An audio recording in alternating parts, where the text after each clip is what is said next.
Bonsoir à tous et à toutes et à tous. Je m'appelle Sébastien Barbe, je suis le délégué général de l'association Rail et Histoire, l'association pour l'histoire des chemins de fer. Une association qui existe depuis plus de 35 ans maintenant et qui réunit autour du chemin de fer les universitaires, les chercheurs, les passionnés de chemin de fer, mais aussi les professionnels du secteur et les institutionnels. Notre association, elle a un fondement d'abord scientifique, avec un comité scientifique qui effectue des recherches sur différents sujets. On a aussi une action culturelle, mais ce soir, on souhaite vous parler de notre action sur le patrimoine ferroviaire. La particularité de Rail et Histoire, c'est que, alors qu'il y a pléthore d'associations qui s'intéressent au matériel roulant, nous, on a fait le choix d'avoir une action sur les installations fixes, sur le réseau ferroviaire. Et c'est pour cette raison qu'il y a maintenant 5 ans, on a commencé à travailler sur un programme qui s'appelle le programme Post-Remarquable. Mais je dirais même Post-Remarquable de France, c'est important de le dire. Un programme qui tend à préserver au maximum le patrimoine matériel et aussi immatériel de tout cet univers de la circulation, de l'aiguillage et des infrastructures. On a commencé à travailler sur ce programme avec le poste 1 de Lyon-Perrache et peut-être Olivier vous dira quelques mots à la fin sur les différents projets ensuite qui commencent aussi à se mettre en marche autour de ce programme. Je suis très fier de ce programme et du travail de Rail et Histoire sur les postes d'aiguillage. Et d'ailleurs, c'est un travail qui a été reconnu cette année, puisque le projet poste 1, je spoil. Bon, alors je vais rien dire de plus. Je vais laisser la parole à Olivier Velay qui va tout vous raconter.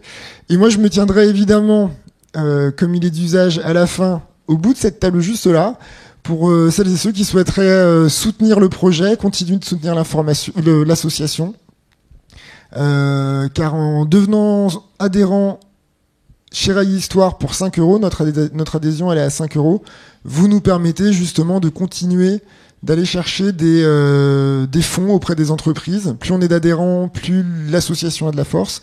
Et en plus, vous bénéficierez de la revue d'histoire des chemins de fer que vous recevrez chez vous, ainsi que de l'ensemble de nos publications, et vous pourrez participer à nos événements culturels et visiter le poste 1. Je vous remercie et je vous souhaite une très belle conférence. Bonsoir, oui voilà, ça marche bien. Bonsoir du coup et bienvenue à cette conférence sur le poste 1. Déjà je commence par vous remercier d'être venu, ça fait plaisir. Je connais en plus pas mal d'entre vous, donc ça fait plaisir, on est en petit comité, c'est sympathique.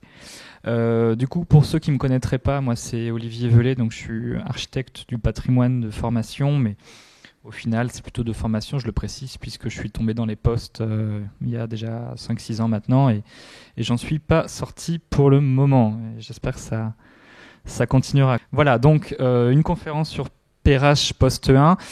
Je vais simplement rappeler très rapidement ce que c'est un poste d'aiguillage. Un poste d'aiguillage, c'est ces installations fixes qui permettent de commander donc les aiguillages, bien sûr, mais aussi les signaux. Voilà, donc pour ceux qui sont vraiment néophytes, c'est pas du tout les mécaniciens dans les trains qui commandent leur direction. Eux, si je puis me permettre, ils accélèrent ou ils ralentissent, mais ils n'ont pas du tout de prise sur leur direction. Ça, ce sont les postes d'aiguillage qui font cette partie-là. Voilà, donc aiguillage et signaux, c'est simplement pour le repréciser. Alors, des postes d'aiguillage, il y en a des tas et des tas et des tas de technologies différentes, très très différentes. Aujourd'hui, on a vraiment un patchwork encore en France sur le réseau national. Les plus vieux postes, ils datent des années 1880, c'est pour vous dire. Alors, ils ont bien sûr été modernisés, mais en attendant, la base, si vous voulez, date encore des années 1880.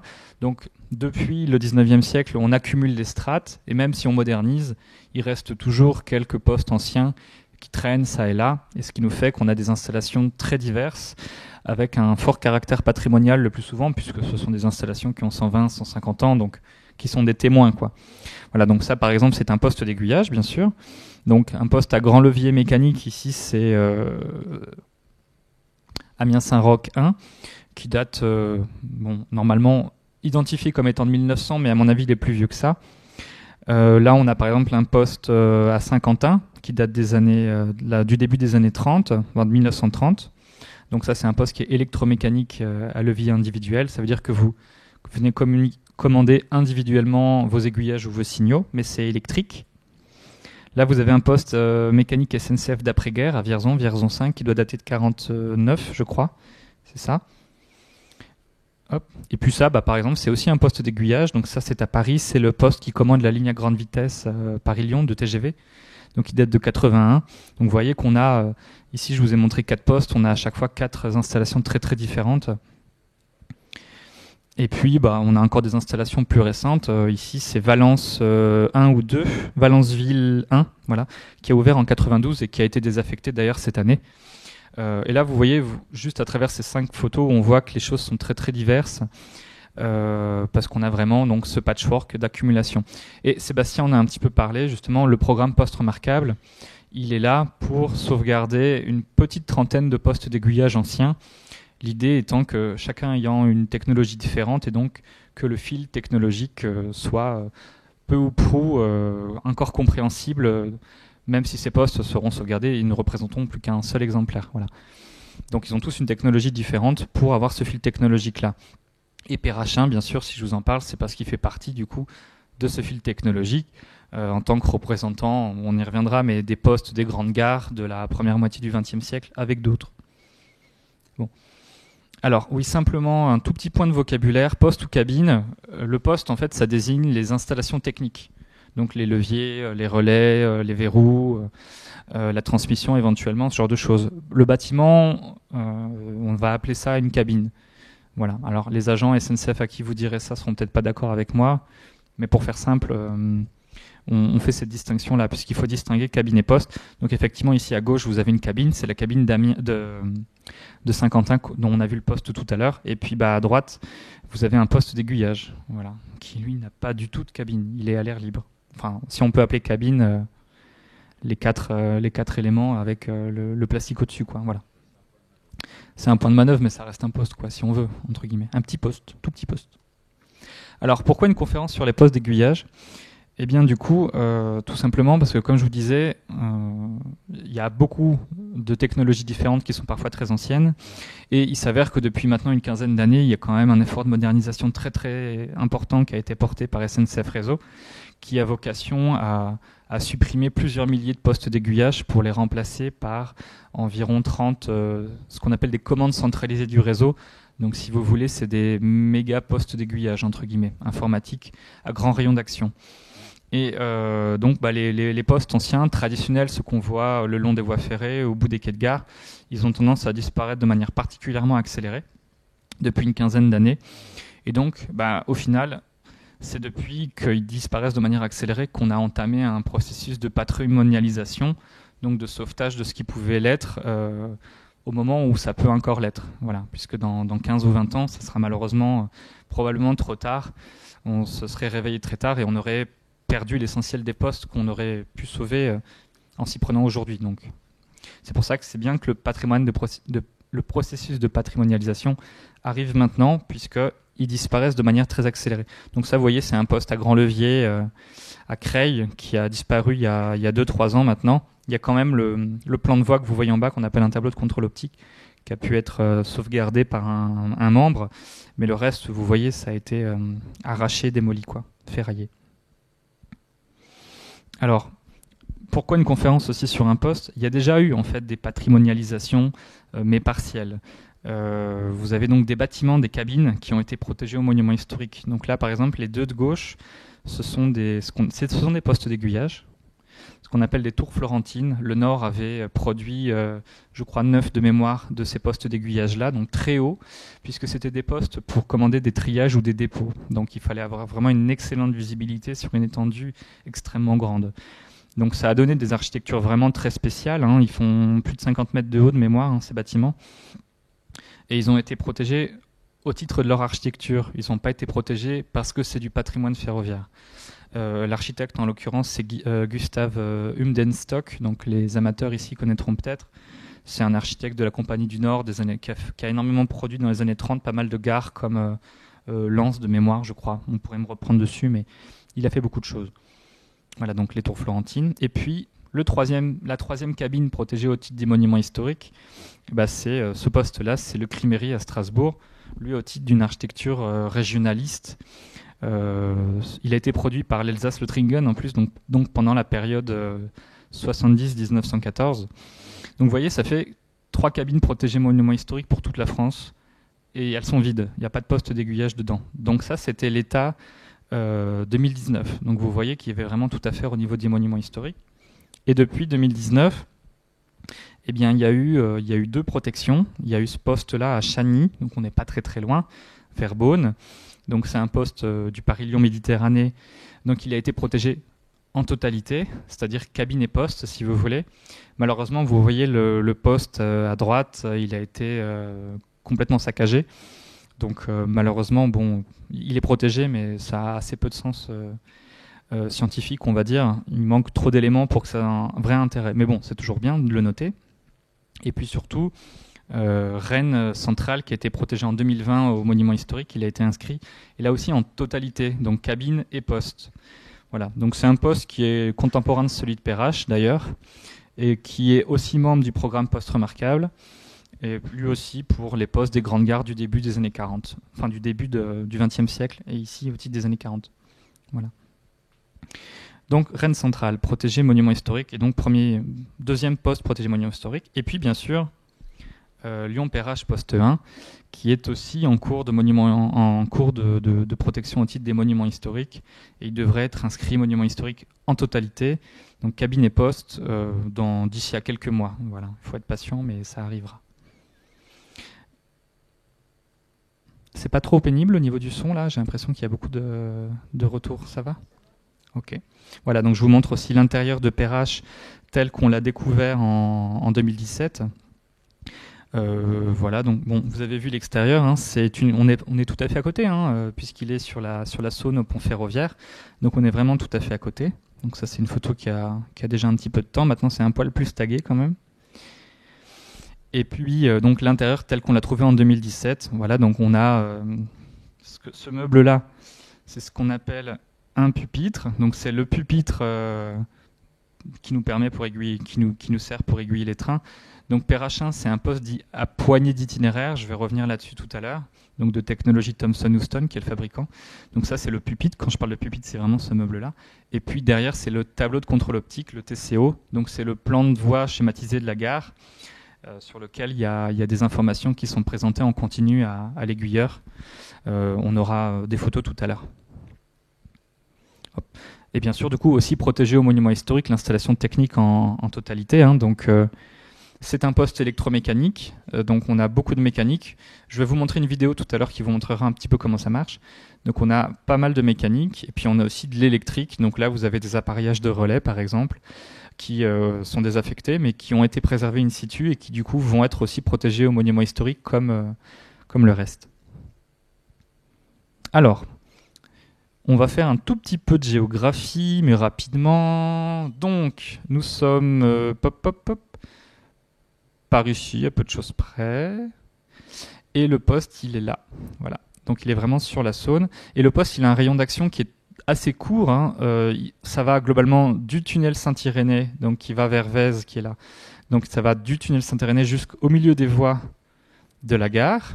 Voilà. Donc, le rayon d'action du poste 1, c'est vraiment ça. Donc on a une demi-gare, ce qui implique qu'on ait aussi un poste 2 de ce côté-là de la gare de Lyon-Perrache. On le verra en photo tout à l'heure. Donc ça c'est Lyon-Perrache, la gare voyageur, dite Lyon-Perrache 1, parce qu'il y a aussi un Lyon-Perrache 2 qui est ici, voilà, qui est une gare marchandise. Il y a aussi un poste d'aiguillage à Lyon-Perrache 2 qui s'appelle poste 1, donc il faut faire attention, il y a le poste 1 de Lyon-Perrache 1 et le poste 1 de Lyon-Perrache 2. Dans les archives, c'est pas toujours facile. Bon, ça, c'est une vue des années 80, mais c'est juste pour vous remettre un petit peu dans le site. Et puis, on voit aussi l'étendue des installations. Là, vous avez le chantier de lavage de Scarronne, entre autres. Enfin, je vais pas rentrer trop dans les détails, parce qu'il y a des gens qui connaissent ça beaucoup mieux que moi ici. Vous avez les halles Cernam, par exemple, les halles mécanisées des postes. Et puis là, vous avez même le dépôt de la Mouche. Ici, là, on voit la rotonde de la Mouche. C'est pour juste se redonner un petit peu l'étendue des installations, finalement, presque de la gare de Perrache, quoi. Entre guillemets, puisque c'était le dépôt principal de Perrache à la Mouche. Hop. Donc, en 82, Hop, dans l'autre sens. Je zoome un petit peu. Là, on est en 72. Donc, PRH1 est là. Vraiment côté nord, donc du pont, mais sur le centre. Et nous, donc, on est là. Hein, voilà. Et là, vous avez le parc postal, du coup, qui servait, puisqu'ici, on est dans l'ancien centre centre de tri postal. Et puis si je reviens encore un petit peu, vous voyez, hein, là on est en 47, juste dans l'après-guerre, donc vous voyez qu'il y a pas on n'a pas encore commencé à construire le pont Kitchener-Marchand qui est ici, et donc on n'a encore évidemment même pas la 6, bien sûr. Hein, donc là vous voyez que le quartier est encore à peu près intact. Ça c'est la passerelle, le pont Kitchener-Marchand est donc en construction, on voit les piles en fondation là, et il reste encore la passerelle qui a été vaguement reconstruite après-guerre, puisqu'elle avait été, je pense, coupée par les Allemands pendant la retraite de mémoire. Voilà. Donc là, on voit que le quartier est encore intact. Mais bon, je ne vais pas trop rentrer là-dedans.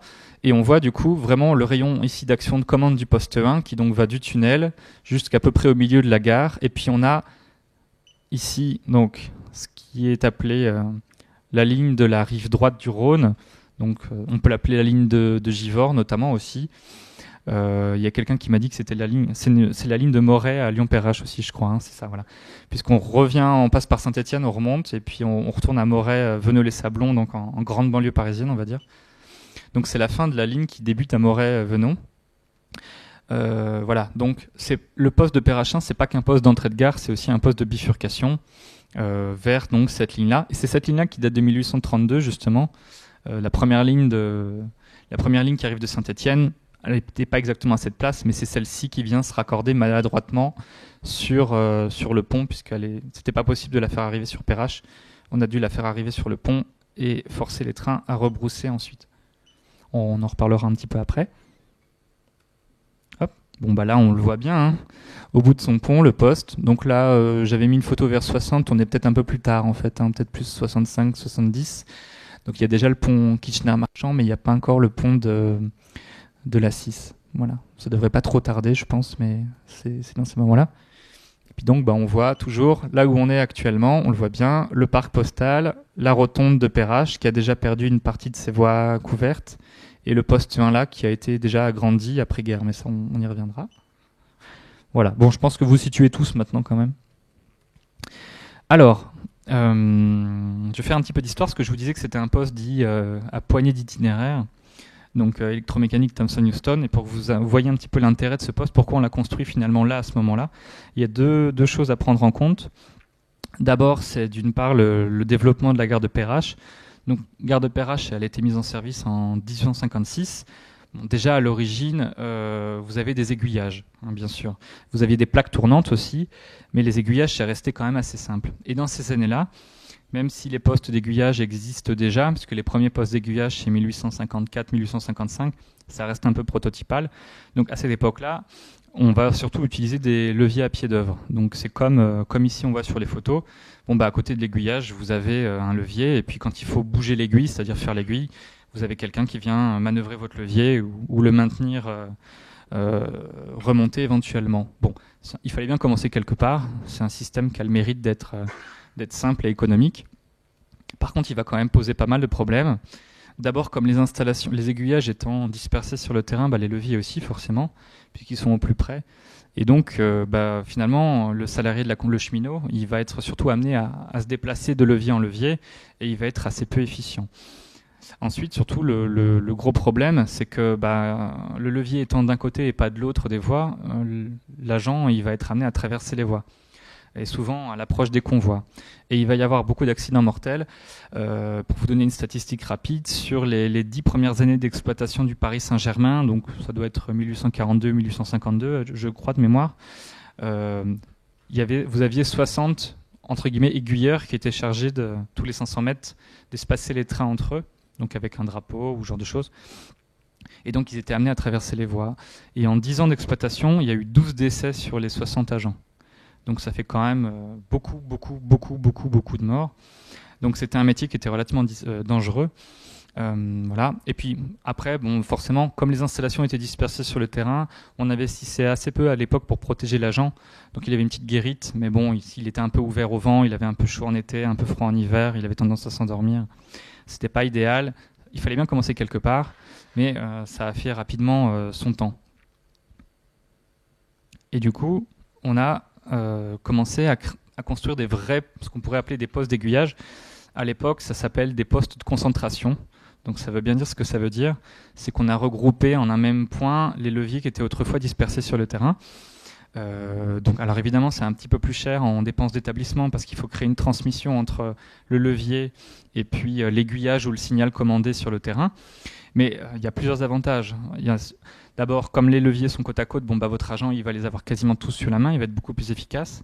Ensuite, ça va devenir beaucoup plus intéressant de construire un vrai bâtiment en dur, équipé du chauffage, pour protéger les installations, protéger l'agent, donc des intempéries, du froid, du brouillard, du vent, etc. Et puis surtout, comme les transmissions, c'est elles qui passent sous les voies ou sur les voies, forcément, votre agent il est beaucoup moins amené à s'exposer au danger. Donc, on y gagne sur tous les plans.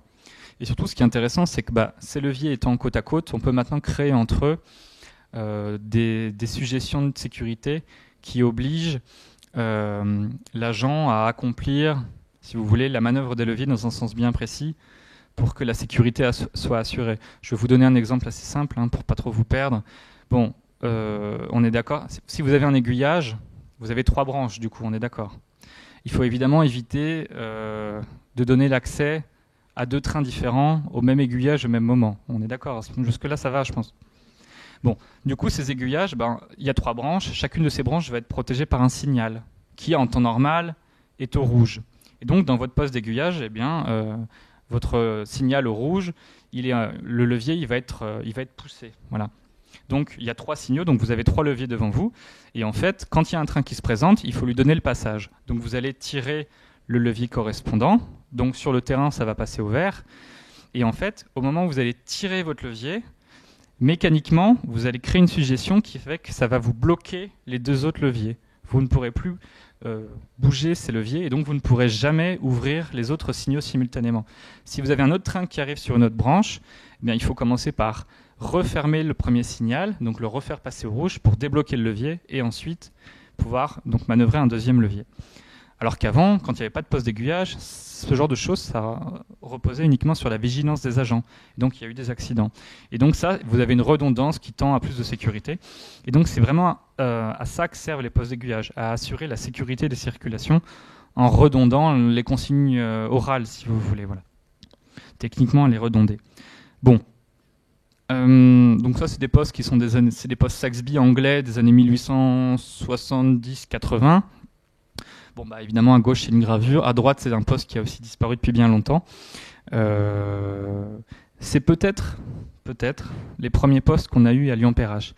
Lyon-Perrache a été équipé d'un poste d'aiguillage en 1867, ce qui est extrêmement tôt. Le PLM avait installé une dizaine de postes d'aiguillage dans les années 1865-67, et il y en avait 5 ou 6 sur Lyon-Perrache et Lyon-Guillotière. Et c'est assez étonnant, puisque finalement, Lyon-Perrache a été équipé de postes d'aiguillage avant Paris-Lyon, par exemple. Voilà. Donc, parce que c'était déjà considéré comme un nœud important où il y avait beaucoup de circulation, donc il fallait assurer une sécurité. Alors qu'à Paris-Lyon, c'est une gare terminus, c'était peut-être considéré plus facile. Voilà. Donc on sait qu'il y a eu un poste d'aiguillage à Lyon-Perrache en 1867. Peut-être qu'il avait cette forme-là, pas sûr. Voilà. C'était peut-être un poste en plein air. On ne sait pas, je n'ai pas retrouvé de traces. Hop. Alors, ça, c'est une photo qui date des années 1910. Et si on regarde les plans de cette époque, on voit ici ancien poste numéro 1. Donc ça, c'est probablement pas le poste de 1867. C'est probablement un poste des années 1880-90. Donc déjà sans doute une reconstruction, probablement une deuxième génération. Et c'est assez amusant parce que c'est déjà un poste entre guillemets de série, puisque par exemple vous prenez le poste de Firminy ici, c'est pratiquement les mêmes. On regarde architecturalement, c'est vraiment les mêmes. Voilà. Donc c'était des postes que mettait le PLM dans les années 1890, qu'on retrouve encore un petit peu. Je ne crois pas que physiquement il en reste. Il me semble que celui-ci a été démoli, mais je ne suis pas allé voir sur place. Je ne pourrais pas vous promettre. C'est sympa cette photo.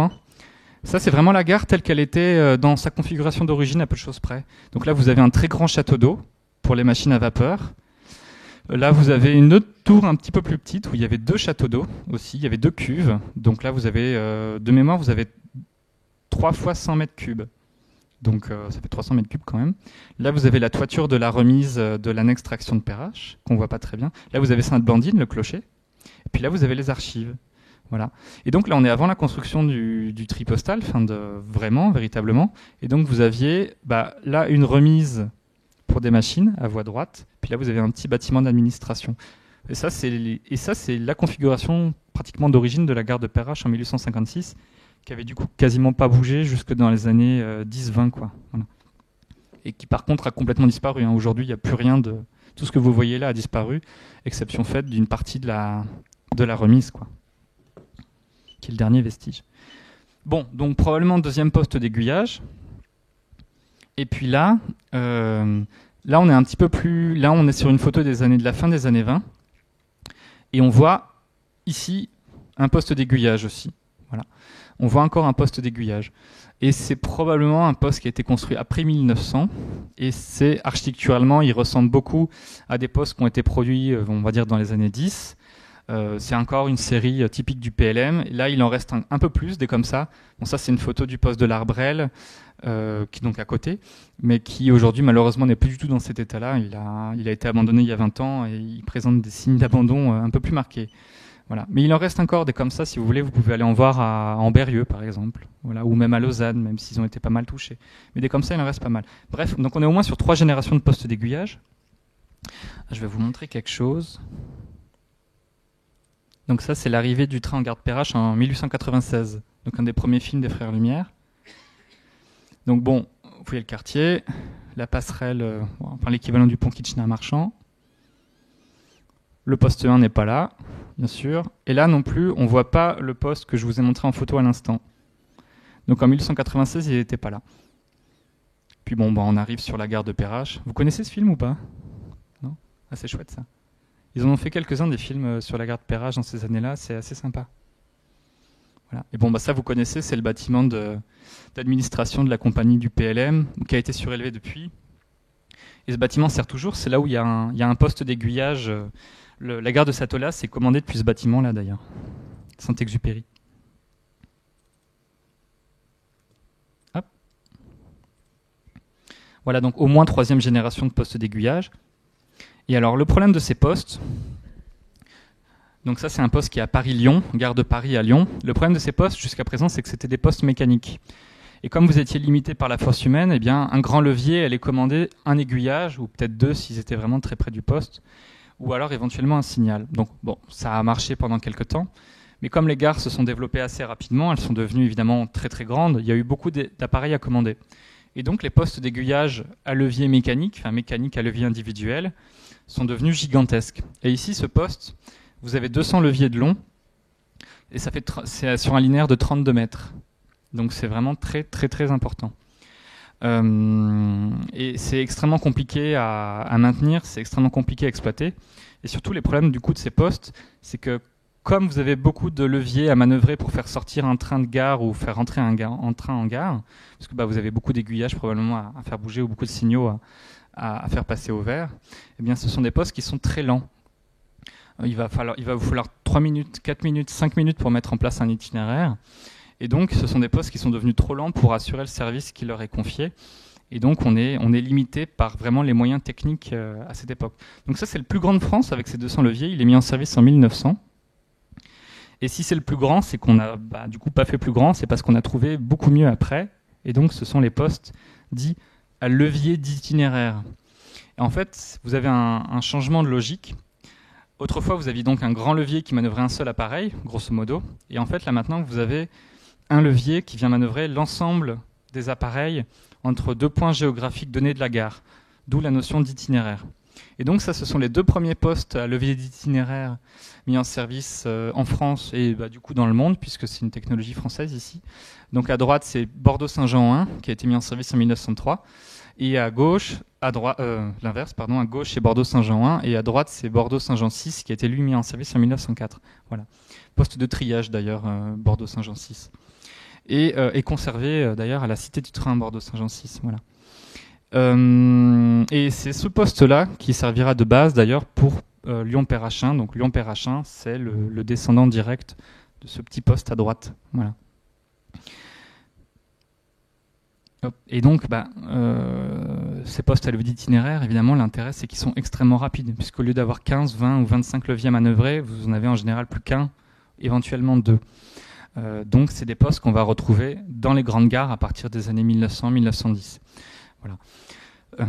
Évidemment, ils ont été un petit peu complexes à concevoir parce que c'est plus la force humaine qui vient manipuler 15 aiguillages en même temps. C'est des postes dits à fluide, donc ça sera pneumatique, hydraulique ou électrique, le plus souvent électrique. Voilà. Ça, ce sont des postes qui sont électriques et Lyon-Perrache est un poste aussi électrique. Et puis la deuxième chose qui a amené à la construction de Lyon-Perrache, c'est le pont. Voilà. Le pont a posé beaucoup de problèmes sur la Saône. Alors ça, ce sont des photos que vous connaissez peut-être. C'est le pont d'origine, donc de 1854-55 en maçonnerie, qui s'est effondré avant même sa mise en service. Il avait été mal fondé, puis il y a eu une crue de la Saône, donc il est tombé. Et de toute façon, ça a arrangé entre guillemets tout le monde qui tombe, puisque c'était très peu praticable pour la navigation. Il y avait trop de piles dans la Saône. Donc ce qu'ils ont fait à la place, c'est qu'ils ont reconstruit un pont-poutre d'une très grande élégance et d'une grande finesse.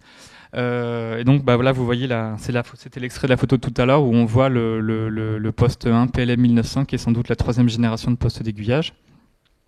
Et en fait, le problème de ce pont, c'est qu'il n'a que 2 voies. Ça, c'est une jolie photo de la Balme de Sainte-Foy aussi. Ça a un petit peu changé depuis, mais ça reste sympa. Et le problème de ce pont, c'est qu'il n'a que 2 voies, vous voyez. Et donc, comme on a vu sur les plans tout à l'heure, que vous aviez la ligne de Givors qui arrivait dessus. Et du coup, comme tous les trains qui allaient sur Givors ou Saint-Étienne, Firminy, etc., pour aller sur la gare de Perrache, ils étaient obligés d'aller sur le pont, d'interrompre les circulations sur la voie principale, du coup, ce qui était quand même la ligne la plus importante de France à l'époque, hein, parce on pouvait passer par les Brotteaux déjà, mais enfin ça restait Perrache la gare principale. Et ensuite donc de rebrousser pour aller sur la gare. Et donc ce pont à 2 voies posait d'énormes problèmes d'exploitation de la gare de Perrache. Et dans les années 20, ils décident de se simplifier la vie et de reconstruire à peu près toute la gare. Ils commencent par le pont sur le Rhône, qui aussi avait que 2 voies. Et donc il posait aussi des problèmes d'engorgement du trafic. Ils l'enlèvent et ils mettent un pont à 5 voies à la place. Ils hésitent à reconstruire le bâtiment voyageur de la gare, donc ce qu'on appelle la gare entre nous, mais les fonds manquent, donc ils ne reconstruisent pas le bâtiment de la gare et ils nous laissent le bâtiment qu'on connaît encore aujourd'hui qui est d'origine. Et puis bien sûr, ils souhaitent aussi reconstruire le pont sur la Saône, qui est donc le viaduc de la Quarantaine, en le passant de 2 voies à 4 voies, de manière à ce qu'il y ait des voies qui soient dédiées justement au rebroussement. Voilà. Et cette voie, la voie 4, va ne servir quasiment qu'au rebroussement des trains venant et arrivant de Givors. Hop. Alors, c'était un projet assez sympa. Et donc, évidemment, à un moment où ils reconstruisent toute la gare et ils reconstruisent tous les ponts, quitte à reprendre le plan de la gare en entier, autant moderniser également les installations techniques. Et c'est à ce moment-là qu'ils reconstruisent les postes d'aiguillage. Et d'abord, ils mettent en service Lyon-Perrache poste 2 et Lyon-Perrache poste 3 en 1925, parce qu'ils ont commencé par le côté Rhône. Et puis ensuite, ils s'attaquent au côté Saône, et là, ils reconstruisent Lyon-Perrache poste 1. Et donc, on le voit apparaître ici, sur des photos où le pont n'est même pas encore complètement terminé. Alors le pont d'ailleurs, pour la petite anecdote, ça a été extrêmement compliqué parce qu'ils ne pouvaient pas interrompre les circulations ferroviaires, ils ne pouvaient pas interrompre les circulations fluviales et ils ne pouvaient pas interrompre la circulation sur les quais, bas ou haut. Donc ce qu'ils ont fait, c'est assez sympa, c'est que ce pont-là, il avait une pile unique en plein milieu. Et le nouveau pont, il a des piles au premier tiers, enfin au premier quart et au 3e quart, si vous voulez. Et donc ils ont commencé par construire les piles du nouveau pont. Ils ont supporté l'ancien pont sur les nouvelles piles, là vous voyez. Ensuite, ils ont arasé la pile ancienne du vieux pont pour libérer au maximum la circulation fluviale le plus vite possible. Et puis ensuite, sur les nouvelles piles, la demi-nouvelle pile côté sud, ils ont construit le tablier du pont actuel. Ils ont donc voilà. Pendant que celui-là reste en service, ils ont mis le demi-pont côté sud, si vous voulez. Quand le demi-pont côté sud a été terminé, ils ont transféré les circulations ferroviaires de l'ancien pont sur le demi-nouveau pont. Ils ont ensuite démonté l'ancien pont et ensuite ils ont construit le demi-nouveau pont côté nord. Voilà. Donc ça a pris 6 ans quand même. Hein. Voilà. Tout ça, ça a pris beaucoup de temps. Mais c'était un joli travail d'ingénierie. Et là, vous voyez, on a une photo qui doit dater des années 30. Le demi-nouveau pont nord est déjà utilisable, mais ils n'ont pas encore redressé les voies qui sont toujours orientées, du coup, comme vous le voyez, sur le nouveau pont sud qui est en service depuis 2-3 ans peut-être maintenant. Voilà. Et effectivement, on voit donc Lyon-Perrache qui a remplacé le poste qui était derrière lui. Et voilà, on a gagné un petit peu en place. Vous voyez que là, évidemment, la ligne n'est pas électrifiée, on a une signalisation qui est mécanique, etc. Ça sera modernisé un petit peu après. Voilà. Hop. Et donc, vous voyez, ils en profitent pour reconstruire aussi d'ailleurs sur les quais. C'était des viaducs en maçonnerie aussi. Ils en profitent pour mettre les viaducs métalliques tels qu'on les connaît aujourd'hui. Et donc ça, c'est les années 29-30, quoi. Et puis ça, c'est pareil, à peu près la même période, un tout petit peu après. Donc ça, c'est des photos assez anciennes. Peut-être les photos les plus vieilles qu'on ait du poste. Et donc, on voit ici que en mars 33, on a une mise en service définitive du poste électrodynamique de la gare de Lyon-Perrache 1. Donc ça, c'est son inauguration officielle. Donc mise en service définitive, c'est-à-dire quand le plan de voie a été arrêté, quoi. Sinon, il était en service depuis 1930 déjà, même si le plan de voie bougeait régulièrement. Voilà. Alors, je vous avais parlé aussi des postes 2 et des postes 3. On en a assez peu de photos. Ça, c'est des photos de l'immédiat d'après-guerre. On doit être à l'automne 44. Donc là, on a le poste 2 qui date de 1925 et le poste 3 qui date aussi de 1925. Ces postes-là, ils ont disparu après-guerre. Donc là, ils vivent vraiment leurs dernières années. Mais par contre, si vous passez sur l'autoroute, la métropole 6 maintenant, la M6 ou M7, je ne sais plus, vous passez là, il y a encore la pile du pont, la pile qui porte le poste, et je crois qu'il y a encore cet étage-là que je vous passe avec le pointeur. En fait, il manque que la cabine. Voilà. Ils ont enlevé que la cabine, mais il reste encore des vestiges de ce poste-là. Voilà. Pour les amateurs, ça vous reconnaissez les deux Decauville. Là, on est vraiment juste après-guerre, quand il y avait déjà une voie qui avait été remise en service. Mais vous voyez que là, il y a les piétons qui passent sur le pont, puisque c'est peut-être le dernier lien entre la rive gauche et la rive droite du Rhône en service à l'époque. Donc ça servait aussi pour les piétons. Elles sont chouettes, ces photos. Hop. Et voilà, donc Perrache 1. Donc là, il est mis en service en 1930, donc comme je vous disais, avec mise en service définitive en 1933. Je vais vous parler de la cabine un petit peu, mais finalement relativement rapidement. C'est du coup, il y a pas mal de petites choses à dire, mais en fait, ce qui est assez amusant, c'est qu'on voit qu'il y a un vocabulaire, c'est un poste qui est déjà très orné en fait. En général, les postes d'aiguillage, ils étaient quand même assez simples au niveau architectural, mais il y a des postes qui ont été un petit peu travaillés, et celui-ci en fait partie. Vous voyez qu'on a vraiment un petit décor, là on a quand même des pilastres, on a des petites volutes avec des motifs en sifflet, etc. Enfin, des choses qui ont été assez soignées, alors que ça aurait pu être beaucoup plus simple. Là, vous voyez, par exemple, on a toute la rambarde qui a été travaillée, on a un motif un peu à la Tony Garnier, pour ceux qui connaissent. Et alors, c'est assez amusant, parce que finalement, le vocabulaire employé, les pilastres, les volutes, les chapiteaux, c'est un vocabulaire qui est pas du tout années 30. On est plus sur un vocabulaire beaux-arts, 1880, 1900... Et donc on a un vocabulaire qui est assez passéiste. Et ce qui est amusant, c'est que quand on regarde le pont aussi, vous irez voir le pont, qui est donc un pont de 1930. Là, vous avez carrément des feuilles d'acanthe ou des vocabulaires vraiment très beaux-arts, qui sont très 1900. Et du coup, on se demande un petit peu pourquoi ces bâtiments neufs, finalement, dans les années 30, sont déjà un peu datés au niveau esthétique. Et en fait, j'avais regardé dans les courriers, et il s'avère que la ville de Lyon, comme elle avait été traumatisée par le pont Poutre, celui-ci, qui défigurait l'entrée de la ville, on sait que la ville de Lyon a exigé de pouvoir corriger l'esthétique du pont. Et donc, on se dit que, c'est assez séduisant finalement, même si j'ai aucune preuve pour l'étayer, qu'il y a un fonctionnaire de la ville de Lyon qui est copieusement enrubanier le pont pour lui donner une élégance, mais que peut-être qu'il n'était pas au fait de l'esthétique la plus moderne, entre guillemets, il était peut-être un peu passéiste. Et on sait qu'il a aussi vu les plans du poste. Voilà. Donc il a peut-être un peu décoré selon ses goûts, qui n'étaient peut-être pas les plus récents, entre guillemets. Mais vous regarderez le pont, vous verrez, il fait très très ancien dans son esthétique, il ne fait pas du tout années 30, c'est assez amusant. Il a des motifs très très très très datés. Hop, je reviens là-dessus.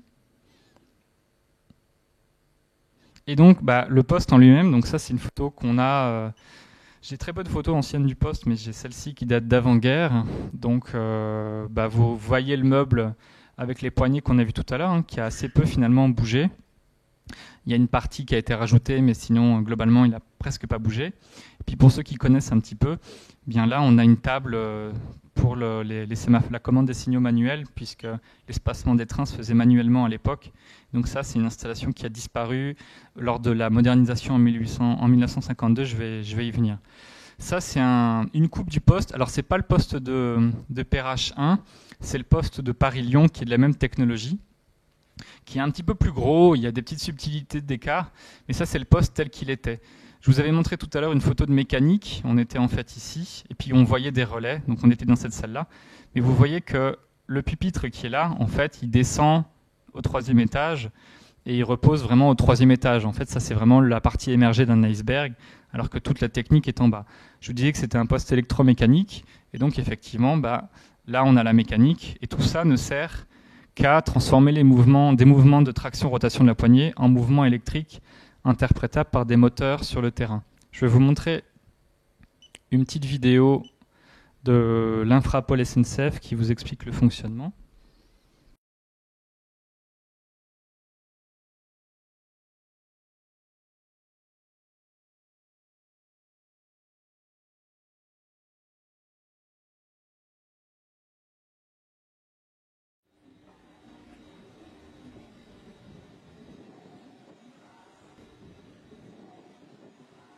Les postes 1 et 2 de Paris-Lyon, postes régionaux de technologie électromécanique à levée d'itinéraire Alstom, ou poste TH, ont été mis en service en 1933 et 1934. Dans ces postes, l'exploitant a à sa disposition une série de poignées, ainsi qu'un grand SCO mural, le tout complété de commutateurs de fermeture de carré, d'annulateurs, de verrous. Techniquement, le poste met en œuvre des composants électriques, commutateurs, verrous de balancier ou de levier, relais, ainsi que de nombreux éléments mécaniques, barres, plongeurs, balanciers, taquets, table d'enclenchement.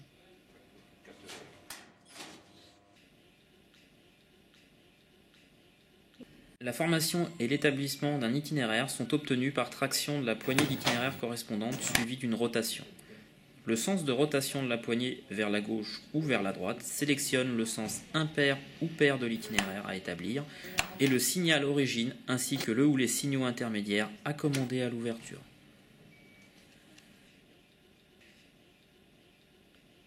La commande d'un itinéraire nécessite l'appui sur la pédale de commande ou pédale d'économie. Cette action libère mécaniquement les balanciers d'aiguille et alimente les verrous de balancier si aucune autre condition ne s'y oppose. Les balanciers correspondent aux organes de commande des aiguilles et taquets. Ils se présentent sous la forme d'une barre métallique disposée horizontalement. La rotation d'un balancier est commandée par des taquets positionnés sur les barres de commande et d'enclenchement de balancier.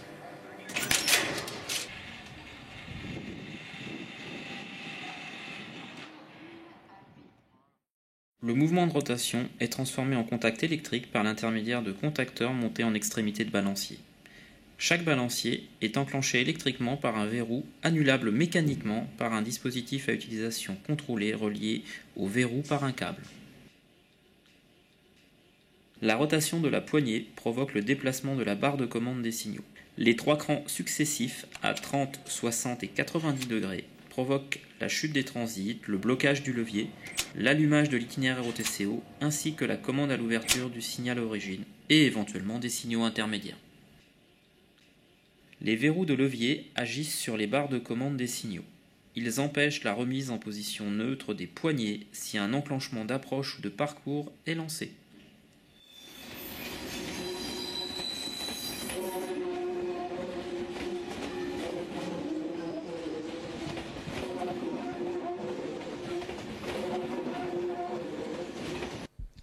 Bon, je vous pardonnerai si vous n'avez pas tout saisi, hein, mais c'était pour le voir fonctionner, si vous voulez.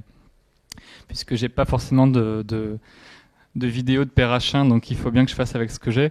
Et donc vous avez vu, on l'a vu quand même, hein, on tire la poignée d'abord, ça fait bouger les aiguillages sur le terrain, puis ensuite on tourne la poignée à gauche ou à droite, et donc il y a des crans 30, 60, 90. Et si aucune condition de sécurité ne s'y oppose, à 90 degrés, votre itinéraire il est établi, donc votre train peut s'élancer. Donc vous voyez que ça reste, entre guillemets, au niveau des gestes de l'agent, si vous voulez, ça reste assez simple et assez rapide. Voilà. Donc ça, c'était le poste dans les années 30. Voilà, donc bon, ça c'est des éclatés, je ne vais pas trop rentrer, mais donc je vous disais, on tire cette poignée mécaniquement, ça fait du coup bouger ici des barres. Et il le disait dans la vidéo, ça fait bouger des balanciers, voilà, qui sont ces pièces-là, qui sont en fait la représentation physique des aiguillages sur le terrain. Et donc vous faites bouger vos balanciers, et eux, ils font bouger les aiguillages sur le terrain. Alors les balanciers, on les voit pas très bien parce qu'ils sont cachés, mais ils sont là en fait. Voilà. C'est vraiment des barres. Et puis ça, ce sont ces barres verticales qui sont reliées au poignet. C'est vraiment ces barres-là qu'on voit. Ça, c'est une photo qui a été prise à Lyon-Perrache. Hein. Voilà. Et cette partie-là, eh bien, c'est cette barre-là. C'est sur ça qu'on agit quand on vient tourner la poignée à gauche ou à droite. Voilà. Et les verrous qu'on voit ici, ce sont des verrous qui peuvent empêcher la rotation des poignets s'il y a des sécurités qui s'y opposent. Donc, ce sont des verrous qui sont ici. Ça, c'est une version plus ancienne, mais c'est le même principe. Hop. Voilà. Bon, je continue un petit peu avec Perrache. Alors, ça, c'est une photo, c'est la seule photo qu'on ait des années 50 ou peut-être 60. Donc, ça a un petit peu changé par rapport à tout à l'heure. Là, vous voyez, il y a une partie qui a été rajoutée par-dessus, et puis la partie derrière où il y avait un agent a été supprimé. Là, on est en fait post-électrification, puisqu'après-guerre, la SNCF, on lui donne pour consigne d'électrifier ses lignes principales de manière à faire des économies de charbon pour que celui-ci soit mieux employé dans les aciéries, histoire de reconstruire le pays un peu plus rapidement. Et donc l'électrification, elle arrive à Perrache en 52, et la SNCF, elle en profite pour moderniser le poste, puisque la SNCF, elle a été créée en 1938, donc elle a hérité de tous les postes d'aiguillage des anciennes compagnies qui étaient de type tout à fait divers et qui n'avaient surtout pas forcément les mêmes logiques de sécurité. Donc la SNCF, elle s'est employée à moderniser, en tout cas à uniformiser, si vous voulez, le plus rapidement possible ces installations de sécurité. Et en l'occurrence, donc Lyon-Perrache est touché en 1952 à l'occasion de cette électrification. Ils en profitent pour moderniser. Et c'est là qu'ils touchent finalement au bâtiment de manière assez importante. Comme ils avaient besoin de rajouter des sécurités électriques, il fallait plus de place pour loger des appareillages spécialisés, donc des relais surtout. Et du coup, ils ont dû agrandir le bâtiment. Et en fait, ils ont phagocyté l'ancienne cage d'escalier pour mettre des appareillages techniques à la place. Et du coup, ils ont construit la nouvelle cage d'escalier, voilà, qui est ici.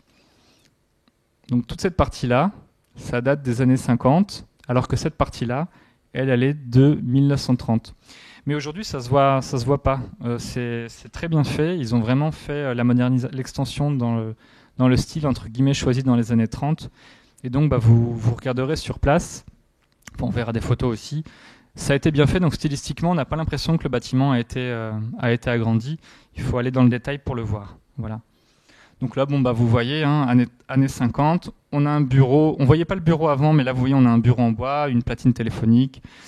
Sa lampe, son microphone, et on a encore les fenêtres d'origine, etc. à l'époque. On a aussi un tableau noir à craie. Voilà, donc ça c'est une photo, on avance un petit peu dans le temps, on est dans les années 70, probablement plutôt 80, oui plutôt 80, 90 même. Donc là on a un poste qui est couleur, on va dire bleu pour faire simple. Oui, 80, même peut-être après. Donc bon, vous voyez, là, on a donc le tableau de contrôle optique. On a une photo où cette fois, on le voit vraiment. Alors lui, date de 1950, enfin modernisation du coup, mais il a presque pas bougé depuis 52. Donc là, vous voyez qu'il est allumé. Donc on voit en fait l'état des signaux. Donc ici, ils sont rouges. Par défaut, ils interdisent le passage à Lyon-Perrache. Et puis vous voyez, quand il y a des lumières rouges ici, c'est que vous avez des trains qui occupent ces zones-là. Voilà, vous avez une détection de la présence des trains.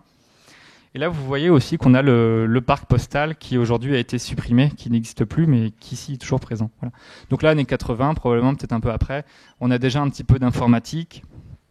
Donc c'est probablement ce qu'on appelle le système d'annonce automatique des trains. Le SART, je ne rentrerai pas dans ces détails-là, pas trop.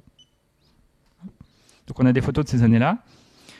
Ça, c'est des photos des années 90. On voit donc la cage d'escalier de 1950 qui est accolée contre le bâtiment de 1930.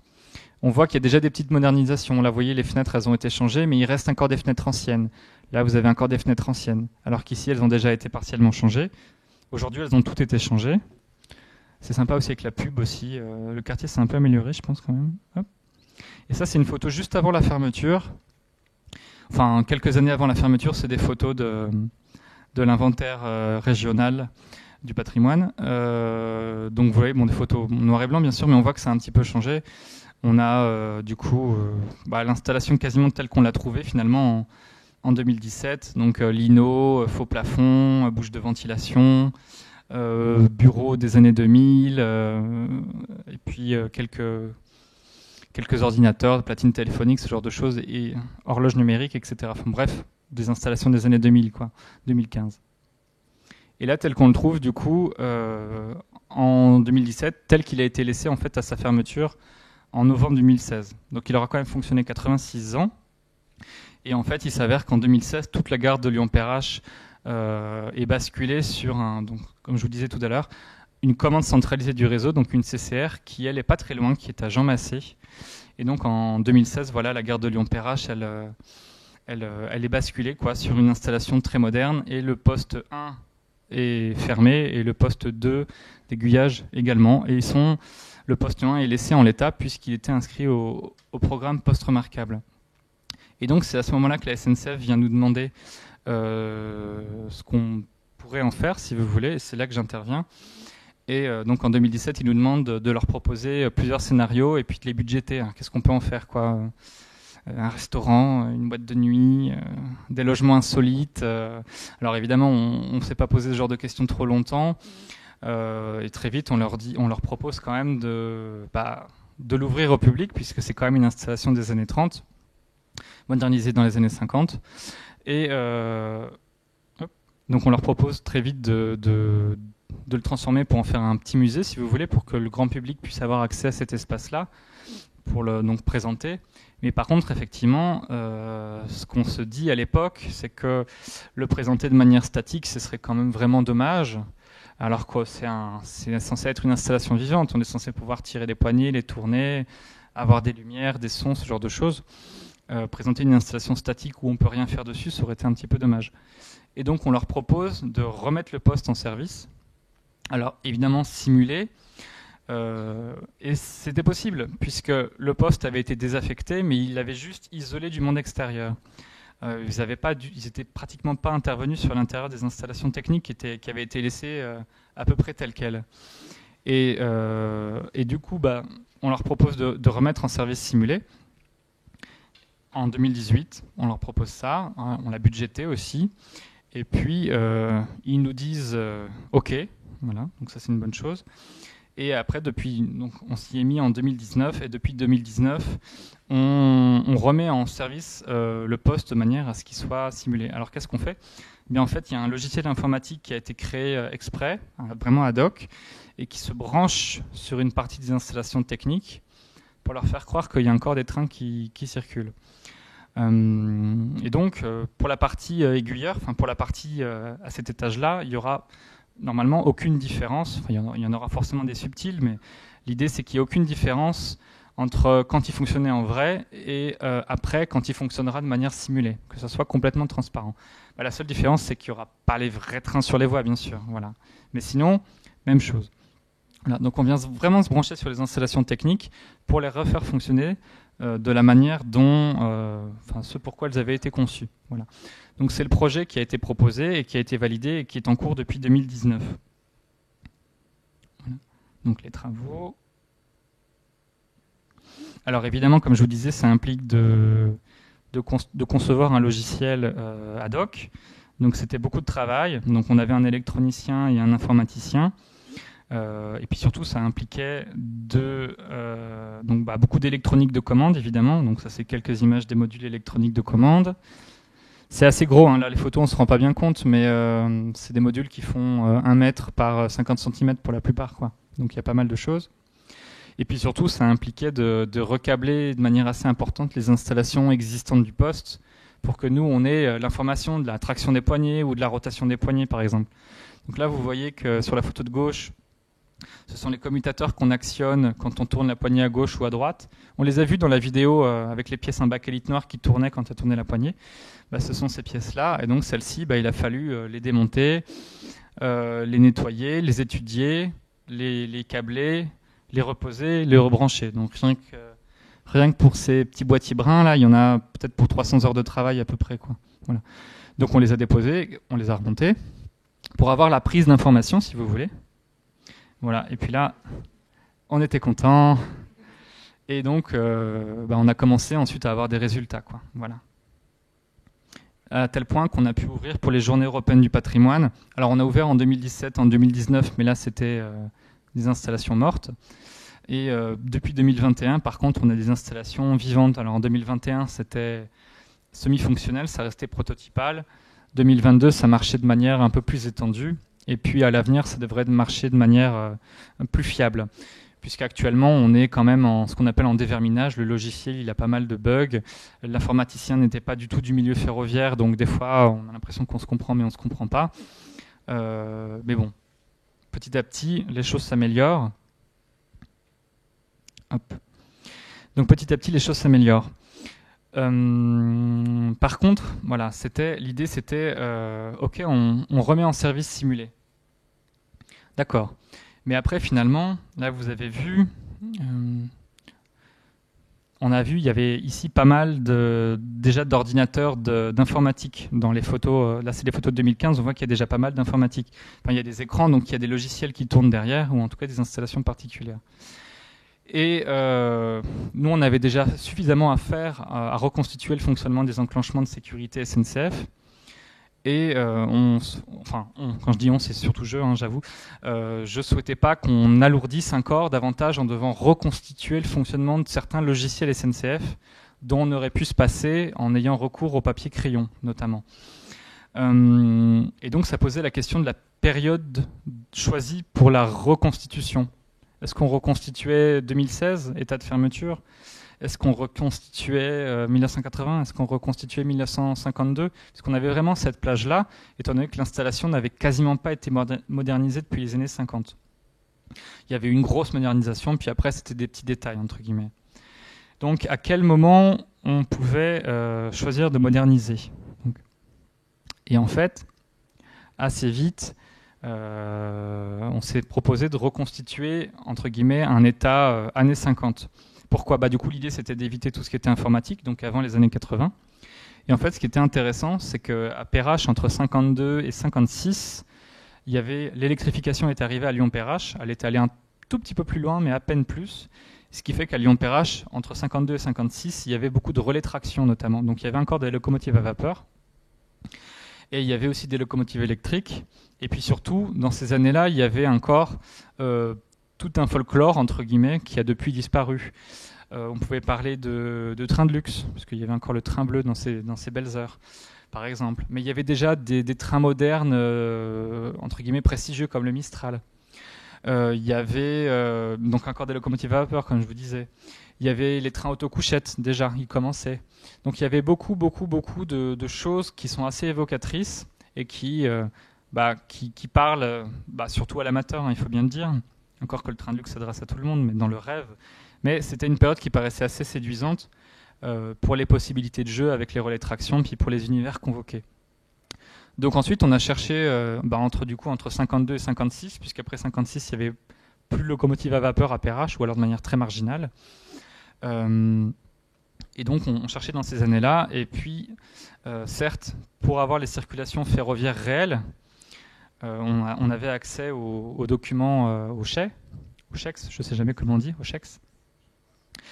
Donc ça, c'était assez facile. Mais ce que nous, on voulait, c'était aussi d'avoir les messageries, d'avoir les trains de marchandises, d'avoir les locomotives circulant sol, donc dit tôle, pied, etc. Et à partir de ce moment-là, on a fait avec les archives qu'on avait trouvées et on nous a communiqué un service d'été 1954. Donc on s'est surtout basé sur un service d'été 54 pour que dans le cadre de notre simulation, on puisse avoir les trains les plus vrais possibles, si vous voulez. Voilà. Quitte à reconstituer une simulation, autant se baser sur le réel. Et donc on a pris un jour du service d'été 54, en l'occurrence le 9 juillet. Bon, c'était un peu arbitraire, mais c'est juste que c'est un vendredi, jour de vacances, déjà en plein été, donc il y a pas mal de circulation spéciale, entre guillemets. Donc ça nous garantissait un très gros niveau de trafic au poste 1 de Lyon-Perrache, et une grosse journée. C'est une journée où il y a à peu près 1100 mouvements sur le poste 1. En comptant les manœuvres, etc., ça fait à peu près 1100 mouvements. Donc sur 24 heures, ça fait beaucoup de travail. Voilà. Donc ça c'est une photo qui date de 50. Là voilà, la simulation date du 9 juillet 54, mais ça c'est une photo qui est probablement de ces années-là aussi, vraiment très très. C'est une bébé qui est prototype qui arrive en 53 de mémoire, donc vous voyez on est vraiment de ces années-là. Hop. Voilà. Et donc effectivement, comme je vous disais, on a dépouillé un peu tous les documents horaires à notre disposition, puis on a produit pas mal de documents pour nourrir la simulation. Donc ça, ce sont des tableaux de succession des trains puis des programmes de manœuvre. Donc ce sont des listes de passage des trains. Donc tout le 9 juillet 54 est listé. Et puis tous les mouvements sont là. Et puis ensuite l'aiguilleur, il a son papier crayon pour voir quel train arrive. Et donc ça ne repose pas sur des logiciels informatiques donc qu'on avait souhaité éviter. Mais c'est un énorme travail. Puis on en a profité du coup pour reconstituer aussi des documents. Ici c'est ce qu'on appelle un graphique d'occupation des voies. Donc vous avez à l'horizontale les voies. Et puis, vous avez à la verticale les heures. Et donc là, vous voyez que à 9h, sur la voie A, vous avez un train ici, l'Express MB probablement. Puis sur la voie B, vous avez le 1047. Et ça, c'est des documents qu'on a, du coup, qui sont complètement fictifs, mais qu'on a refabriqués entièrement sur le programme. Et donc là, vous avez 24 heures et vous avez 300 ou 400 trains à peu près présents sur. Là, on n'a pas en document en entier, on part de 4 heures du matin jusqu'à midi, donc il manque plus que la moitié du document. Mais donc ça, c'était aussi un gros travail. Mais voilà, l'idée, c'était que, quitte à faire la simulation, autant aller reproduire l'environnement de l'agent en 54. Voilà. Donc on a les documents à disposition. Et puis, quitte à avoir les documents, autant donc reproduire cet environnement-là aussi. Donc, on a décidé de se séparer des installations des éléments des années 2000 pour avoir retourné sur un décor fictif des années 50 pour que ça soit un petit peu plus sympa. Donc, on a commencé par démonter le bureau, enlever les 3 épaisseurs de lino plus le contreplaqué cloué dans le plancher. Ça, c'était un bon moment. On avait passé un bon moment, mais bon, on l'a fait. Se séparer du faux plafond, etc., ce genre de choses. Pour en arriver, ça c'était à l'été 2021. Donc là, plancher pas ciré, mais protégé par vitrifié. Merci, voilà, décidément. Plancher vitrifié. Là, c'était un bureau. Alors ça, c'est un bureau qui a été redessiné. Sur la base de photos, mais j'avais pas encore la photo de Lyon-Perrache à l'époque, des années 50. Donc on s'était basé sur les bureaux modernisation de la ligne Paris à Lyon, donc au début des années 50. Et paradoxalement, il y avait pratiquement toujours des bureaux métal, sauf dans les postes modernisés de Paris à Lyon dans les années 50. Je ne sais pas pourquoi. Et donc on s'est basé sur notamment les photos qu'on avait du bureau de Paris-Lyon, voilà, qui avait été aussi modernisé. Et donc on a redessiné ça et puis du coup on a fait plutôt une bonne pioche puisque ça ressemble quand même pas mal au bureau dont on a eu la photo a posteriori. Après là c'est quand même un bureau en chaîne massif, on s'est fait plaisir. Je suis pas sûr qu'il était en chaîne massif à l'époque quand même, mais bon voilà. Puis il est peut-être un peu plus gros, mais enfin l'esprit reste le même. Voilà, donc ça c'est été 2021. Alors évidemment c'est fictif, puisque dans les années 50, on n'avait déjà pas des luminaires comme ceux-ci. Ça, c'est des luminaires années 30, qui étaient d'ailleurs très proches de ceux des années 30 qu'on voyait sur la première photo. Il y avait déjà un faux plafond, il y avait déjà des néons dans les années 50, et puis il y avait déjà un lino aussi en 1950. Donc on a reconstitué un décor fictif mi-30, mi-50, et pour que ce soit aussi plus agréable, plus sympathique. Voilà. Donc ça, c'est son état 2021, et juste après, on l'a peint en vert. Juste après, on l'a peint en vert. Alors, on n'a pas pris n'importe quel vert. Il s'avère que, comme ils avaient eu la flemme à chaque fois de le décaper, le pupitre avec les poignées, il y avait toutes les couches, toutes les couches de peinture des années 30 jusqu'à nos jours. Il y avait 6 ou 7 épaisseurs de peinture. Donc, en faisant un petit peu de stratigraphie, on remontait dans le temps. Et on avait 2 verres à disposition. Et du coup, on a pris le plus clair des deux. Voilà. Et c'était un verre assez classique des années 50. Et il s'avère que je connais un agent qui a travaillé sur le poste 2 entre 56 et 58, mais qui, des fois, faisait des remplacements au poste 1 de Lyon-Perrache et qui m'a confirmé qu'en tout cas, à l'époque, le poste était vert. Voilà. Et il me disait que ça ne le choquait pas du tout qu'il soit de ce verre-là. Voilà. Donc on a fait au mieux et c'est peut-être le bon verre des deux du coup qu'on a pu choisir. Voilà. Bon, vous voyez, la photo, ça rend plutôt pas trop mal. Enfin, je crois, sans vouloir faire de l'autosatisfaction, mais ce serait un peu malvenu, mais ça rend c'est plutôt sympathique. Voilà. Donc je regrette pas trop le fait qu'on ait recréé un décor fictif années 50 pour aller avec l'installation technique. Le parquet est sympa, oui. Et puis bien sûr, comme on voulait faire c'est un bâtiment qu'on va ouvrir au public, il a fallu le mettre aux normes, évidemment, pour qu'il soit capable de recevoir du public. Donc ça a impliqué pas mal de travaux, et notamment, je ne veux pas rentrer trop dans les détails, mais un encloisonnement de la cage d'escalier, ce qui implique de changer toutes les portes pour les remplacer par des portes coupe-feu. Portes dont je trouvais regrettable de se séparer parce qu'elles avaient beaucoup de charme. Donc par exemple, on a en fait reconstruit des copies de ces portes-là, et puis en démontant tous les éléments de l'ancienne porte. Donc ça c'est l'ancienne porte, mais on a récupéré les plaques, les macarons, le judas, les clenches, etc. Et on les a remontés sur les nouvelles portes à la position qu'elles occupaient sur les anciennes portes. Donc au final, on a des nouvelles portes, mais c'est des copies un peu plus épaisses quand même, évidemment, des anciennes. Donc ça rend plutôt bien. Par contre, le judas, évidemment, il ouvre plus sur la salle à l'arrière, il ouvre sur une plaque blanche, mais on mettrait une photo. Voilà. Et puis bien sûr, encloisonnement de la cage d'escalier, donc ça nous a obligés à faire pas mal de travaux, à abattre quelques murs, à reconstruire des cloisons. Bon, c'est pas passionnant, je rentre pas dans les détails, mais on a fait beaucoup de travail sur le bâtiment, même si finalement ça se voit entre guillemets assez peu. Tout ne se voit pas, quoi. Voilà. Et puis je montre ça aussi puisque c'est une petite surprise qu'on a eue qui était quand même assez sympa.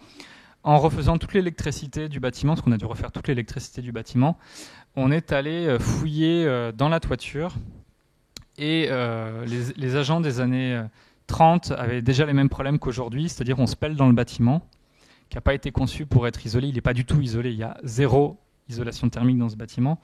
Et donc dans les années 30, tous leurs documents périmés, ils les avaient foutus dans le faux plafond pour créer une petite épaisseur. Et du coup, en faisant les travaux électriques, on est tombé sur pas mal de cartons d'archives, surtout des années 36-37 et puis des années 40-41. Voilà. Alors des archives assez diverses, c'était globalement surtout des ordres de service. Enfin, toi, tu iras à tel poste à tel moment, à telle heure, grosso modo. Mais on avait des trucs un peu sympas aussi, plus exploitables, entre guillemets, comme là, vous voyez une tableau de la marche des trains voyageurs messagerie, donc service 35-36. Donc là, vous avez tous les horaires des trains sur la ligne, une partie de la ligne, je ne sais plus jusqu'où ça monte, mais dans ces années-là.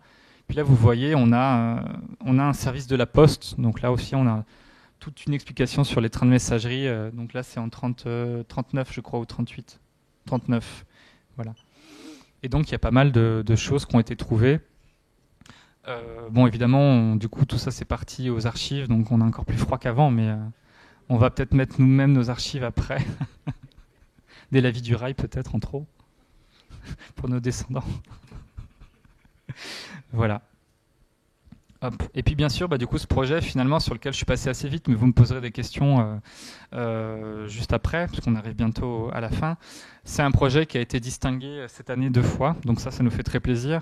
On a d'abord eu le Grand Prix Citoyen du patrimoine de la ville de Lyon, donc c'est un prix de la ville qui valorise un peu des projets patrimoniaux particuliers. Donc ça, c'était très, très agréable.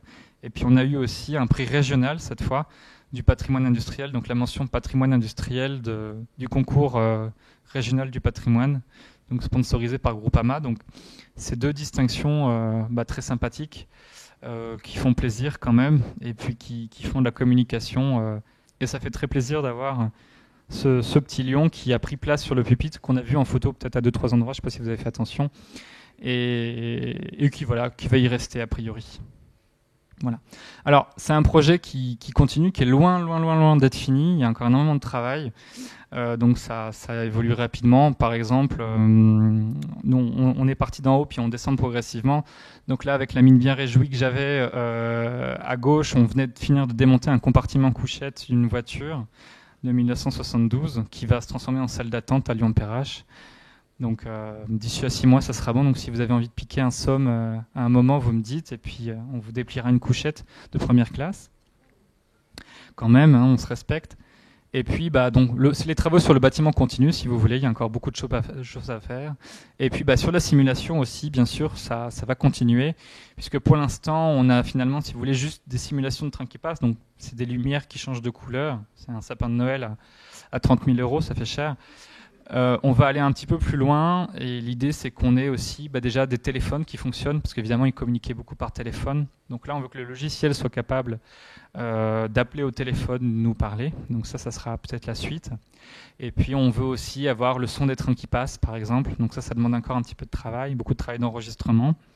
Et puis sur le plus long terme, on a pas mal de projets, voilà. Mais la simulation, on souhaite aller assez loin pour proposer une expérience assez riche. Voilà.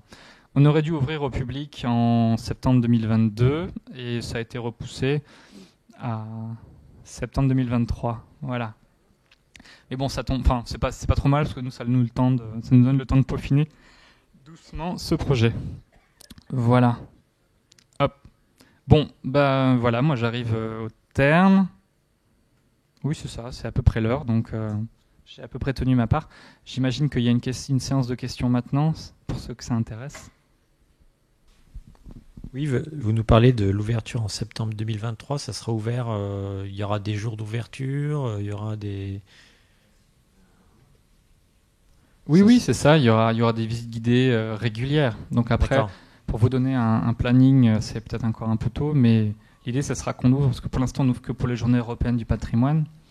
Donc l'idée, c'est qu'on ouvre après de manière très régulière. Peut-être, je voudrais au hasard, mais les mercredis puis les samedis, voilà. D'accord.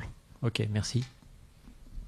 Que tout le monde y ait accès, en tout cas. Voilà. Et également, je vais ajouter qu'au niveau des ouvertures, il y aura différents types d'ouvertures. Il y aura des visites un peu du type de ce qui est fait sur les journées du patrimoine pour présenter ce que c'est qu'un poste d'aiguillage et ainsi de suite. Et puis il y aura aussi des ouvertures dédiées aux passionnés qui auraient envie de jouer et faire vraiment des services complets, pourquoi pas même de nuit justement, et vraiment refaire cette expérience des métiers de la circulation. Donc voilà, on aura différentes visites et différentes propositions autour du poste. Nous, l'objectif, c'est de le faire tourner 24 heures durant tout un service. Exactement. Voilà. Donc avec des relais d'équipe et tout. C'est l'objectif final. Avec des remises de service, voilà, quoi. Tout ce qu'il faut. Vous ne pensez pas qu'il serait intéressant de rénover la rotonde de Perrache, qui est dans un état catastrophique, et c'est quand même intéressant. C'est pas prévu, ça. Alors là, c'est moi qui vous parle, hein. C'est pas le Rail Histoire. La rotonde de Perrache, si, bien sûr, ça serait intéressant. Après, la problématique, c'est pour en faire quoi ? Parce que malheureusement, c'est pas facilement accessible. On est sur des sites qui sont encore en activité, donc il y a beaucoup de contraintes de sécurité. Puis c'est un bâtiment qui est ouvert, qui a un hangar. Alors vraiment, pour en faire quoi ? La SNCF, elle souhaite le démolir, hein, ça, elle s'en cache pas. Elle a demandé un permis de démolir l'année dernière ou cette année, qui a été refusé par le ministère de la Culture, enfin les services décentralisés, puisqu'on est en vis-à-vis de Château-Perrache, donc ils ont dit non. Mais bon, là, vous avez vu l'état du toit, il y a des tuiles manquantes, ça va pourrir, et puis un jour, il y aura un arrêté de péril, puis ils démoliront. Voilà. Donc, il y a pas mal de gens qui se mobilisent pour essayer. Pour l'instant, il n'y a pas de projet concret, il n'y a pas d'approche, quoi. Il y a des volontés, mais il n'y a pas de fonds, pas de projet, donc ça manque un peu. Oui, moi, je suis venue, je n'y connais pas grand-chose, mais je suis une passionnée par les trains. Donc, j'ai beaucoup aimé tout ce que vous nous avez apporté comme connaissance. Alors, ma question, il y en a deux. La première, au tout début, on a vu un château d'eau. Et vous avez dit qu'il fabriquait de la vapeur. Alors là, je ne vois pas bien comment ça pouvait marcher, mais ça, c'est peut-être trop compliqué. La deuxième question, je la dis tout de suite, parce qu'on vient de voir précédemment une jolie petite maison en briques rouges. Et voilà. Et ça, mais ça me fait rêver. Je me dis, mais ces maisons, en fait, est-ce que ça avait à voir avec la maison du garde-barrière ? Est-ce que les gardes-barrières... Ben oui, mais je suis une béotienne, moi. C'est l'ancien poste d'aiguillage de l'Arbrel. D'accord. Et ça n'a jamais été habité... Enfin, ça n'a pas servi de maison d'habitation pour les cheminots ? Non, du tout. Non, là, c'est vraiment un poste d'aiguillage. Après, c'est vrai que... Mais oui, parce qu'on dirait qu'il y a des... Oui, non, mais c'est pas surprenant ce que vous pensez, parce que le PLM, il utilisait les mêmes matériaux et puis c'était les mêmes esthétiques. Donc, il n'y a pas tellement de différence entre un poste d'aiguillage et une maison de garde-barrière. Là, c'est quand même plus gros et c'est plus haut aussi, puisqu'il faut quand même bien voir les voies. Oui, oui. Mais sinon, fondamentalement, il n'y a pas de grande différence. C'est les mêmes matériaux. Voilà. Et pour votre première question, alors j'ai dit des châteaux d'eau pour les locomotives à vapeur. Oui. Voilà, donc j'ai pas articulé parce qu'elles ont besoin d'eau pour faire de la vapeur. Donc les châteaux d'eau sont là pour faire des réserves. Et ensuite, vous avez des grues à eau, enfin des conduites d'eau, si vous voulez, des robinets, quoi, qui sont là pour alimenter les machines de manière assez aisée. Donc il faut des stocks d'eau. Donc à Perrache, ils avaient 300 mètres cubes, ce qui est pas mal, pour alimenter en service quotidien les machines qui venaient se ravitailler. Voilà. Et c'était les machines qui faisaient de la vapeur, pas les châteaux d'eau directement. Quelque chose que je n'ai pas compris, la voie qui venait de Givors, donc elle venait, mais après elle devait aller sur le pont pour ensuite... Oui, refouler. Bon, mais quand c'était à vapeur, ça, comment c'était? Il y avait 2 locomotives à vapeur? Non, ça a pu être... Il y avait les deux. Alors, vous m'entendez là, de toute façon? Il y avait les deux. Déjà, il y avait des machines qui étaient capables de refouler, c'est-à-dire de faire marche arrière avec leur rame derrière. Après, par contre, c'est vrai que des fois, vous avez eu aussi des services où il y avait une machine spéciale, enfin vraiment dédiée à ça, qui venait chercher le train complet et qui le tirait. Vous avez eu les deux, voilà. Ok. Ça, c'est une histoire de manœuvre de train. Il y a des règles de manœuvre et des machines Ça a peuvent pas mal faire varié selon les époques. Mais oui, parce qu'elle s'en branche du mauvais côté, quoi. Non, c'était tout simplement pour poser une question sur la propriété du poste. Est-ce qu'il est toujours SNCF Réseau et quelles sont vos relations, de quel œil la SNCF Réseau voit cette réhabilitation du poste? Oui, Réseau, c'est Réseau qui reste propriétaire. On a des relations très, très bien avec elle, avec Réseau. Ils nous connaissent maintenant quand même. Hein.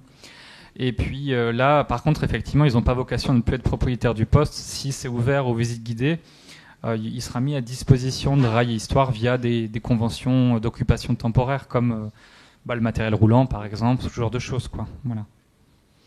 Mais ils ont vocation à rester propriétaires. Merci beaucoup donc pour cet exposé, vraiment très très intéressant. En tout cas, moi j'ai appris beaucoup de choses, donc vraiment merci. Moi j'avais 2 questions aussi. La première, elle regarde en fait la nouvelle gare qui, vous avez parlé donc de ces rebroussements et on vient d'en parler maintenant sur la ligne qui vient de Givors. De quand date la nouvelle gare? Est-ce qu'elle est récente, ancienne? La nouvelle gare qui donc encore aujourd'hui sert au TER à destination de Firminy.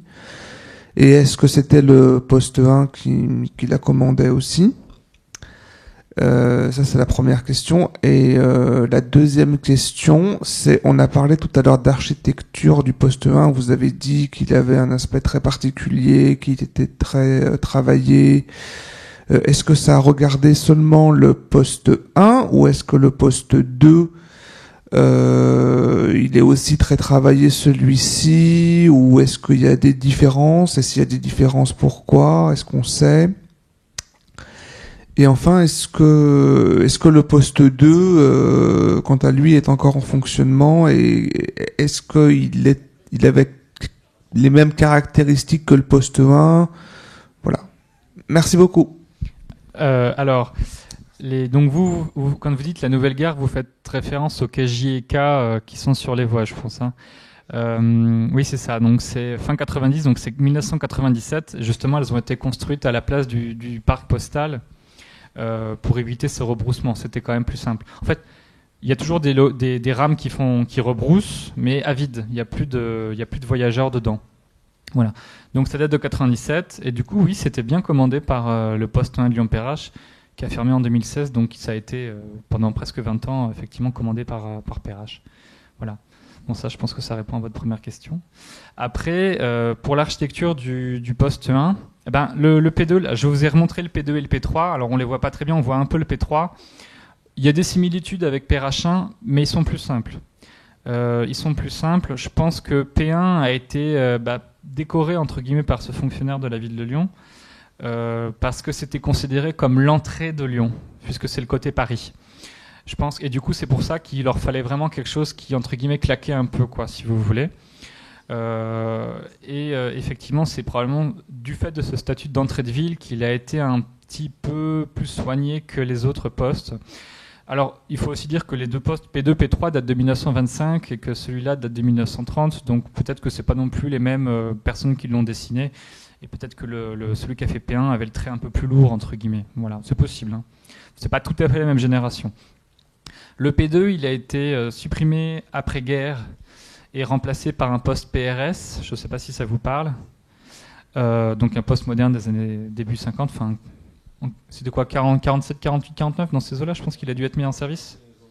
Ou 52 peut-être, enfin, oui, 52, à l'électrification, je suis bête. À l'occasion de l'électrification, ils ont supprimé le P2, P3, et ils les ont remplacés par un PRS, qui a été désaffecté en 2016, c'est lui qui a été désaffecté en 2016, et lui, le poste a disparu, il n'y a plus rien, par contre, la cabine est toujours là. Oui, enfin presque rien, quoi. Il reste une voie, le poste J. Oui, c'est ça, mais le PRS en lui-même, il n'y a plus rien. Voilà. Et par contre, il reste le bâtiment du poste 2 d'après-guerre, qui est pareil, si vous passez sur la M7, il est à l'angle entre les voies ferrées et la partie bâtie, par contre. Il est plus isolé. Voilà. Il est contre un bâtiment d'habitation, contre les voies ferrées. C'est un bâtiment des années 50 qui est des années 50, on va dire. Il a son esthétique. Ça va? Ça répond à vos questions? Moi, j'ai encore une question. Oui. Une question un peu idiote. Hein. Mais quand j'ai vu tous ces aiguillages, mais maintenant, ça me fait peur. Comment ça peut marcher? C'est incroyable. Il y a des installations 1854, donc là, il y a quand même 170 ans de développement technologique derrière. Donc oui, ça marche. Heureusement, oui. Aujourd'hui, il n'y a plus guère d'accidents à cause des aiguillages. Par rapport à il y a 100 ans, ça va. Maintenant, n'ayez pas peur de prendre le train. Il y a des installations de sécurité qui gèrent justement ces installations-là. Hein. Donc, et on est là pour qu'elle marche. Enfin, on était là pour qu'elle marche. Ça marche pas. Oui, je disais tout à l'heure, je suis impressionné par le travail qui a été fait par rapport à 2017. Parce que moi, à l'époque, c'est moi qui avais fait visiter le poste en 2017 dans le cadre du Journée Patrimoine, parce que avec mes anciennes fonctions, j'avais été sollicité par votre équipe à l'époque pour le projet. Et du coup, quand je vois le travail qui a été accompli, je suis impatient d'aller voir ce qui a été fait. Quoi. 2019, même, du coup, parce qu'on a commencé vraiment les travaux en 2019. Ouais. Moi, j'avais participé au Journée Patrimoine en 2017. C'est là que vous s'était rencontrés. Hein? Peut-être, oui, parce que j'ai terminé en 2022.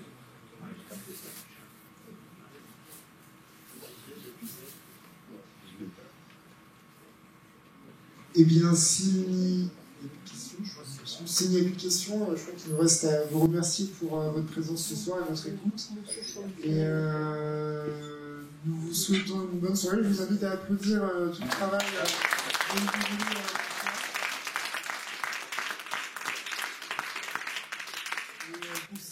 Celles et ceux qui souhaiteraient continuer à soutenir l'association, les bulletins d'adhésion sont présents juste ici. Et sinon, on vous souhaite une bonne soirée. On vous dit à très bientôt. Au revoir.